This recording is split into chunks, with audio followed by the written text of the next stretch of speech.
That morning began the way every hopeful heart imagines a wedding day should begin, with soft light spilling through the curtains, the quiet hum of preparation in the house, and a trembling excitement in my chest that felt almost unreal. After years of loss, loneliness, and learning how to stand on my own again, I was finally allowing myself to believe in happiness without fear.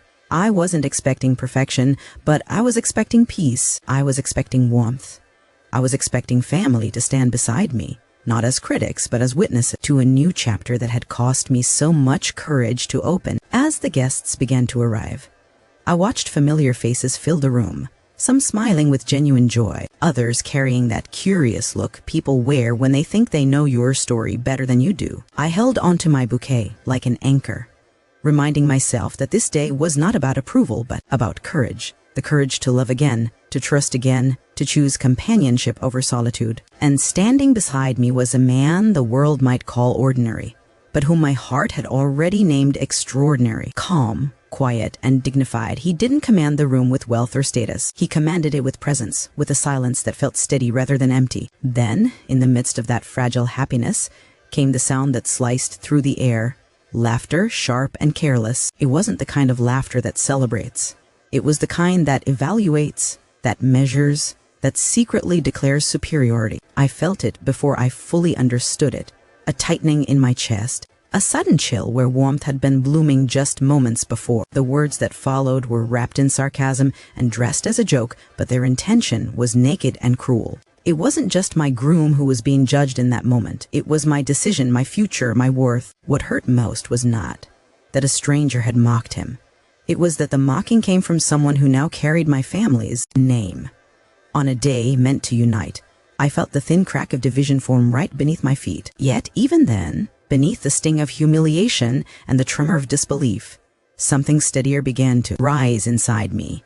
A quiet resolve that this moment of disrespect would not be the final word on this day. For a few seconds after those words landed, the room didn't erupt the way you might expect. There was no dramatic gasp, no loud confrontation to match the cruelty that had just been released. Instead, there was something more cutting, a fragile, suffocating quiet. Conversations thinned into whispers. Eyes shifted, not with outrage, but with that uncomfortable curiosity people get when they sense conflict and don't know which side is safe to stand on. And right there, in that fragile silence, I felt the full weight of being exposed. It wasn't just an insult thrown into the air. It felt like my dignity had been placed on display, measured, and quietly found lacking by someone who thought she had the right. I remember how my hands began to tremble, not from fear, but from the shock of realizing that humiliation hurts differently when it comes from within your own family. Strangers can sting, but family wounds reach deeper because they touch the places where love should live. To be judged by someone who sat at my table, who shared my celebrations, who called me by a name that once carried affection, that cut in a way no outsider ever could. I could feel eyes on me, some filled with sympathy, others with silent agreement, and that mixture made the moment almost unbearable. In that instant, 1,000 thoughts fought for my voice. I wanted to defend myself, to explain the years, the sacrifices, the nights I cried alone and still chose to rise again. I wanted to remind her that love is not found in titles or bank accounts, that worth is not printed on business cards, but words, when born of raw hurt, often arrive sharp and reckless. I knew if I spoke from that place, I would only widen the wound, not heal it. And there was something else too.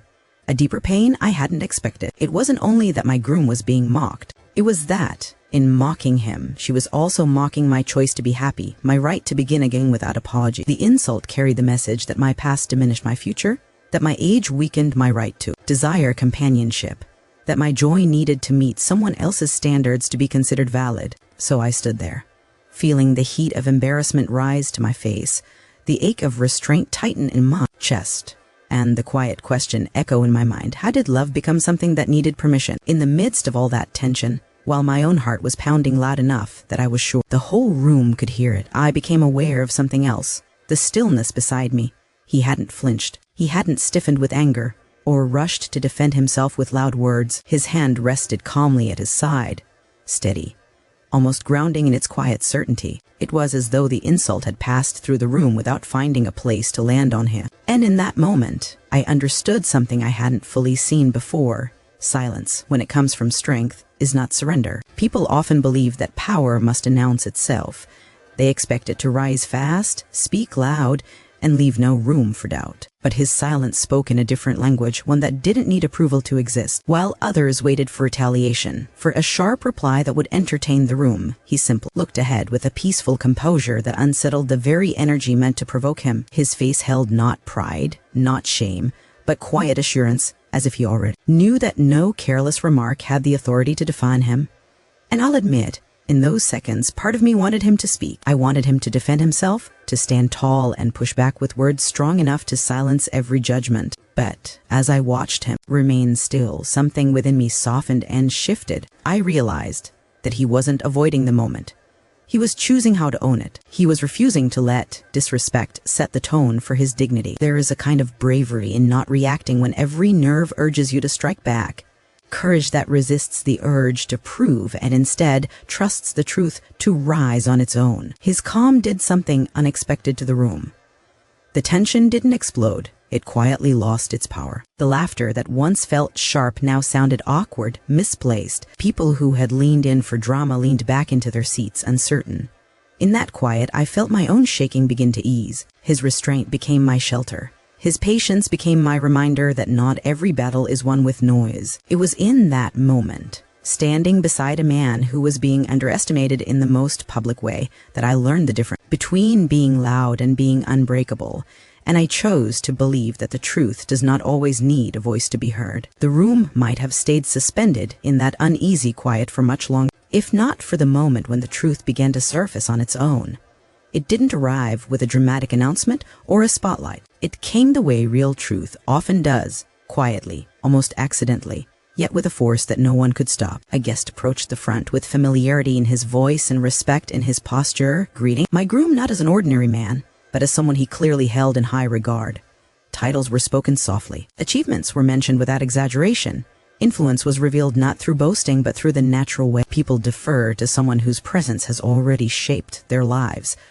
I felt the shift instantly. You could hear it in the way conversations faltered mid-sentence, in the way eyes widened just a little too slowly to hide surprise. The same people who had earlier measured him with dismissive glances were now recalculating everything they thought they knew. It was as if the room itself had leaned forward to take a second look, and standing there beside him, I watched assumptions crumble, without a single word spoken in defense. What struck me most wasn't the details of his success or the reach of his influence. It was the fact that none of it had ever been required for my love to exist. All along, he had carried this quiet weight of experience, of leadership, of impact. And yet he had never once needed it to stand taller in my eyes. The power that stunned everyone else was simply the life he had lived with humility. And suddenly, those earlier laughs sounded distant and small, swallowed by the realization that they had mocked what they didn't bother to understand. I saw the change on her face too. The ease of her smirk tightened into uncertainty.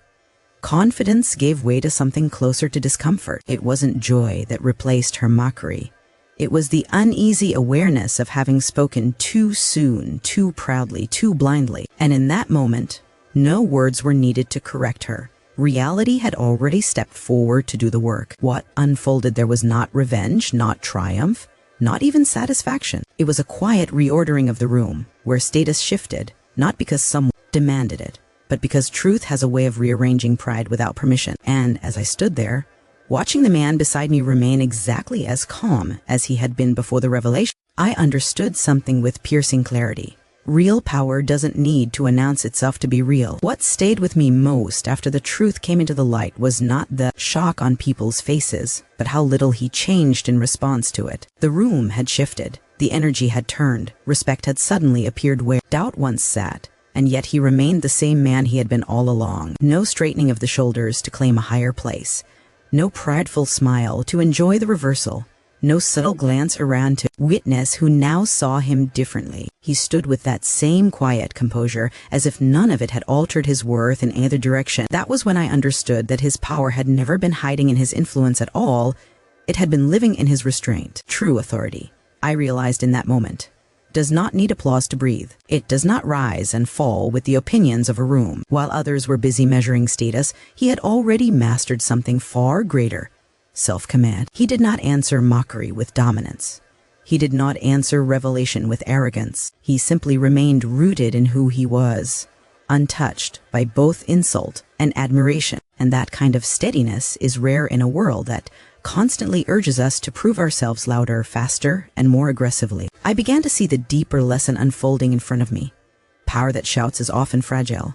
It needs to be seen to feel real. But power that whispers, power built on character, discipline, and humility does not tremble when challenged. It waits. It endures.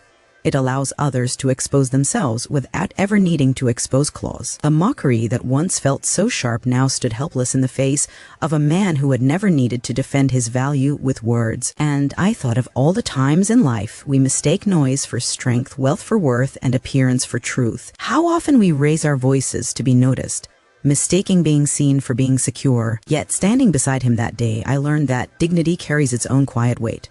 That integrity does not rush. That humility is not weakness. It is discipline in its highest form. What moved me most was not that he had power to reveal, but that he never felt the need to reveal it. He had already chosen the higher ground long before anyone knew what stood beneath his calm exterior. And in choosing that ground, he taught the room and taught me that the strongest people are not those who demand respect, but those whose presence makes it unavoidable. By the time the evening began to soften and the room settled into something calmer, the lesson had already done its quiet work. No one announced it.